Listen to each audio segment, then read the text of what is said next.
Hello friends, welcome to my channel. आज मु आपण मानक पई नहीं आसी गोटे सुंदर प्रोटीन भरा चाट जार ना हूँ मखाना चाट। से गैस रे पैन बसई पैन गरम होला परे से किछि देसी घी पकाई मखाना को किछि समय लाल होला पर्यंत भाजंतु।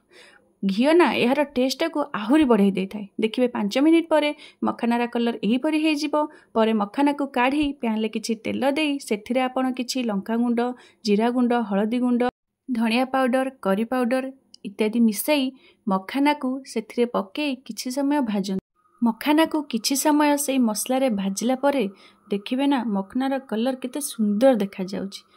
भाजी होइथिबा मखना को गोटे प्लेट को काढ़ी दियंतु। सेथिरे आपण टमाटो, काकुड़ी, गाजर, पियाज को एहीपरि भाबे टिक टिक करी काटी दियंतु। परे सेही मखना रे आपण काकुड़ी, गाजर, पियाज, सेओ, बादाम, कच्चा लंका, धनिया पत्र को भल भाबे मिसई दियंतु। एथिरे मध्य लेंबू आउ चाट मसला पकेया को जम्मा भी भूलिबेनी, जहाँकि यार टेस्ट ना दी गुण करि थाए।